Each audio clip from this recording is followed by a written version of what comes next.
Hello, good morning.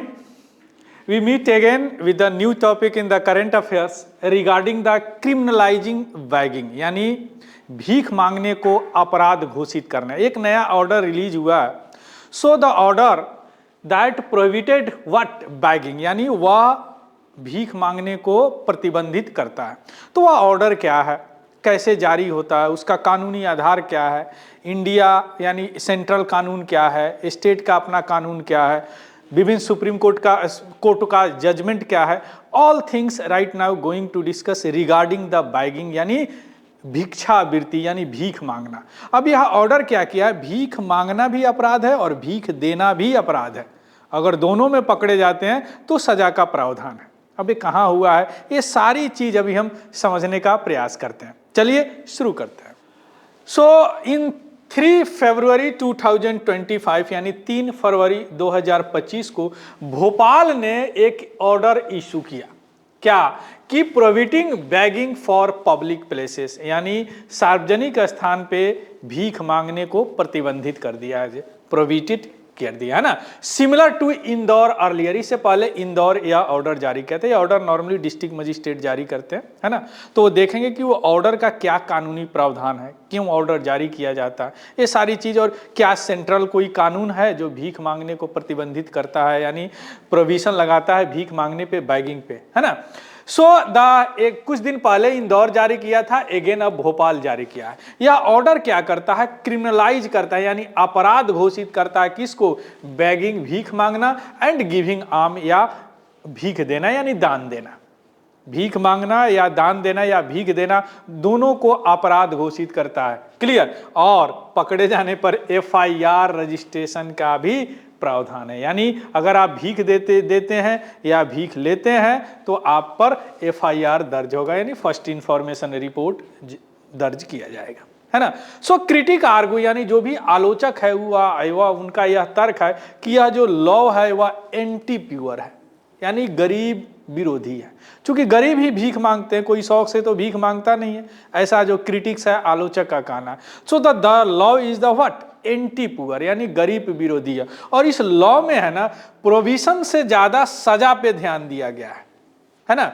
यानी अगर rehabilitation से ज्यादा सजा पे ध्यान दिया गया, यानी अगर कोई गरीब भीख मांगता है सो उसको रिहेबिलिटेट करो, है ना, उसको पनिश क्यों कर रहे हो, ऐसा क्रिटिक का कहना है। जो भी आलोचक है इस ऑर्डर का उनका कहना है। लेकिन अभी तक क्या है कि भोपाल और इंदौर दोनों में भीख मांगना और भीख देना दोनों अपराध है। क्लियर, दोनों अपराध है। अब हम आते हैं कि यह जो ऑर्डर है, यह ऑर्डर का लीगल आधार क्या है, यानी लीगल बेसिस क्या है ऑर्डर का। देखिए, इसका लीगल बेसिस है भारतीय नागरिक सुरक्षा संहिता यानी BNSS 2023 के सेक्शन 163, पहले CRPC था, क्रिमिनल प्रोसीजर कोड, उसका नाम बदल के 2023 में क्या कर दिया गया, भारतीय नागरिक सुरक्षा संहिता। इसका सेक्शन 163 के अंतर्गत यह सेक्शन जो है यह अलाउ करता है डिस्ट्रिक्ट मजिस्ट्रेट यानी DM या कोई एग्जीक्यूटिव मजिस्ट्रेट, कार्यकारी मजिस्ट्रेट यह ऑर्डर जारी कर सकता है। इस ऑर्डर क्यों जारी किया जा सकता है, क्योंकि उनको लगे कि कोई कार्य जो नुआंस्ड यानी उपद्रवी हो या अप्रहेंडेड डेंजर यानी डेंजर खतरनाक होने की उनकी अगर शंका भी होता है तो उस कार्य को रोकने के लिए इस सेक्शन के तहत वह ऑर्डर पारित कर सकते हैं। So that seem to the begging and giving arm is the to deemed a nuances and apprehended danger। उनको लगा कि भीख मांगना और भीख देना दोनों जो है अभी खतरनाक है, यानी उपद्रवी हो सकता है, इसलिए उन्होंने यह ऑर्डर जारी किया।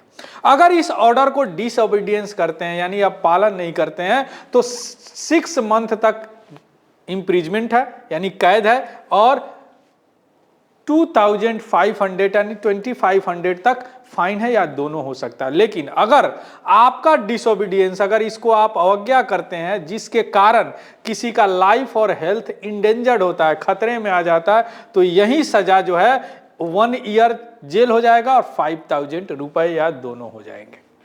यह ऑर्डर जो डिस्ट्रिक्ट मजिस्ट्रेट जारी किया है that only section 163 under the BNSS या 2 मंथ तक वैलिड रहेगा। बट अगर स्टेट गवर्नमेंट चाहे तो इसको 6 मंथ तक आगे बढ़ा सकता है। Clear? So this is all about the order. अब दिमाग में आ रहा हो कि ऑर्डर क्यों डीएम जारी कर दिया, तो about this under the section 163 BNSS कोई भी डिस्ट्रिक्ट मजिस्ट्रेट या एग्जीक्यूटिव मजिस्ट्रेट किसी भी कार्य को रोकने के लिए ये ऑर्डर जारी कर सकते हैं जो उनको लगता है कि खतरनाक है और उपद्रवी है। तो उनको लगा कि the begging and giving alms या क्या है, एक उपद्रवी है, that's to release such type of the order. First Indore and after that Bhopal. Clear? अब आते हैं कि begging law in other part of the India, यानी भिक्षावृत्ति वाला जो कानून है वह भारत के और कुछ ही हिस्से में क्या हाल है। देखिए, अगर हिस्टोरिकल कॉन्टेक्स्ट की बात करें यानी ऐतिहासिक संदर्भ की बात करें तो सबसे पहला लॉ जो एंटी बैगिंग लॉ बोला जाता है, यानी भिक्षावृत्ति के विरुद्ध लॉ जो है वह आया था बॉम्बे प्रिवेंशन ऑफ बैगरी एक्ट 1959। हालांकि यह लॉ जो था कॉलोनियल टच था इसमें, यानी जब हम गुलाम हुए थे उस समय जो लॉ होता था उस वही टच था इसमें, है ना। यानी इसका जो रूट था वह कॉलोनियल एरा लॉ था। जैसे कॉलोनियल एरा लॉ था बंगाल वैग्रेंसी एक्ट 1943 और वैग्रेंसी एक्ट 1945। यह दोनों का बहुत सारा चीज इनपुट था इसमें, किसमें, बॉम्बे प्रिवेंशन बैगरी एक्ट 1959। सबसे पहला लॉ जो भिक्षावृत्ति को रोकता है वह लॉ क्या है, या बॉम्बे प्रिवेंशन ऑफ बैगरी एक्ट। ये इसको मुंबई में अप्लाई भी किया गया था, इंप्लीमेंट भी किया था। सर पुलिस क्या जाते थे, पुलिस घूमते थे, अगर उनको कोई होमलेस पर्सन मिल गया यानी जिनके पास घर नहीं है कहीं पे सोए हुए हैं तो उनको पकड़ लेता था, क्योंकि उनको लगता था कि यह अब भीख मांगते होंगे। अब पकड़ के उनको किसी इंस्टीट्यूशन में किसी जेल में उनको बंद कर देता था। यह अराजकता वाला लॉ था, यानी या जो कॉलोनियल एरा टच था। यानी पुलिस किसी भी होमलेस पर्सन को उनको लगता था कि यह सस्पेक्ट है या भीख मांगता होगा तो उसको डिटेंट कर लेते थे, 10 साल तक उनको डाल देते थे। क्लियर? यह इस तरह का लॉ था। अब हम आते हैं कि थोड़ा सा देखते हैं कि दिल्ली हाई कोर्ट जो है इस लॉ के बारे में 1959 वह 2018 में एक जजमेंट सुनाया। सुनिए, बड़ा अच्छा जजमेंट है और पहली बार किसी कोर्ट ने इस लॉ के यानी भिक्षावृत्ति विरोधी कानून को एंटी बैगिंग लॉ पे कोई वर्डिक्ट आया, कोई फैसला सुनाया। क्या है, उन्होंने इस सेक्शन को ही स्टक डाउन कर दिया, खत्म कर दिया। क्यों? क्योंकि उनको ऐसा लगा कि यह अनकॉन्स्टिट्यूशनल है और डीक्रिमिनलाइज कर दिया बैगिंग के, यानी भीख मांगना अपराध नहीं है। क्योंकि कोर्ट का ऐसा आर्गू था कि कोर्ट ने ऐसा बोला कि बैगिंग रिजल्ट फ्रॉम पॉवर्टी, यानी अगर कोई भीख मांगता है तो इसका मतलब कि वह गरीब है। अगर किसी के पास पैसा रहे तो भीख तो नहीं मांगेगा, ऐसा कोर्ट का आर्गू था। लेकिन कुछ सिनारियो चेंज हो गए। यहाँ तो बड़े बड़े एक ग्रुप चलते हैं जो पकड़ के लोगों को भीख मंगवाते हैं, ऐसे भी होते हैं, है ना। लेकिन यहाँ कोर्ट ऑब्जर्व किया कि कोई अपने डिग्निटी को अलग रख के भीख क्यों मांगेगा, क्योंकि वह उस स्थिति में नहीं है कि यानी बहुत गरीब है, दैट्स वाई वह भीख मांगेगा। तो कोर्ट ने ऐसा आर्गू किया कि बैगिंग रिजल्ट फ्रॉम पॉवर्टी, तो स्टेट को क्या चाहिए, तो and state must provide social security. अगर स्टेट को अगर कोई आदमी भीख मांगते हुए पकड़ता है स्टेट का कोई स्टेट मिशनरी, तो उनको आप अपराधी घोषित न करके उनको सोशल सिक्योरिटी दीजिए, उनको रिहेबिलिटेट दीजिए, उनको कोई काम दीजिए, है ना। ऐसा कोर्ट का आर्गू था और उन्होंने स्टक डाउन कर दिया इस सेक्शन को ही। क्लियर? 2018 में बड़ा अच्छा जजमेंट था और पहली बार किसी कोर्ट ने यह जजमेंट सुनाया। अब थोड़ा सा आ जाते हैं सेंट्रल और स्टेट गवर्नमेंट का क्या रूल है रिगार्डिंग द बैगिंग। देखिए, कोई सेंट्रल लॉ नहीं है अभी भिक्षावृत्ति पे, कोई सेंट्रल लॉ नहीं है। हाँ, कुछ स्टेट में लॉ है, लेकिन वो भी जो स्टेट है ना वह 1959 के लॉ को ही, एक्ट को ही वह भी फॉलो करते हैं। 2016 में एक एक्ट आया 2000 डेस्टिट्यूशन मॉडल भी। इनका यह मकसद था कि क्रिमिनलाइजेशन जो है उसको रिप्लेस कर दिया जाए रिहेबिलिटेशन सेंटर से। मीन्स अगर कोई भीख मांगते हुए पकड़ाया जाता है तो उनको जेल में नहीं डाल के रिहेबिलिटेशन सेंटर में डाला जाए। यह कौन बिल किया? That is the 2016 destitution model bill. Again 2020 में एक यूनियन मिनिस्ट्री का प्रपोजल आया, यह कहता है कि वह कैंपेन चलाया गया 10 सिटीज में, यानी 10 शहरों में, इंक्लूडिंग मुंबई ऑल्सो, है ना, मुंबई में भी, कि जो भी बैगर्स है, जो भी भीख मांगते हैं, जो भी आदमी भीख मांगते हुए पकड़े जा रहे हैं, उनको क्या रिहेबिलिटेट किया जा रहा था, यानी उनको पुनर्वास किया जा रहा था। हालांकि अभी भी यह लॉ एग्जिस्ट करता है, लेकिन पूरी तरह इम्प्लीमेंटेशन नहीं है इसका, यह लागू हुआ ही नहीं। ऐसा बात नहीं है कि लॉ नहीं है, लॉ स्टिल एग्जिस्ट, या अभी भी है, लेकिन लागू नहीं है।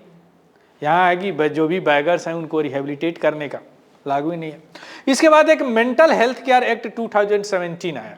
इसमें जो था, कुछ लोग जो भीख मांगते हैं ना, मेंटल उनका जो अनस्टेबल भी होते हैं, है ना, तो उसका प्रावधान था कि जो होमलेस इंडिविजुअल है ना, जिनके पास मेंटल इलनेस है, उनको यहाँ पे प्रोविजन में इंक्लूड किया गया था इस एक्ट में कि उनको रिहेबिलिटेट किया जाए। लेकिन इन्होंने भी इस एक्ट में डीक्रिमिनलाइज नहीं किया बैगिंग को, यानी बैगिंग को अपराध मुक्त नहीं किया, अपराध ही रहने दिया। यह एक कौन एक्ट?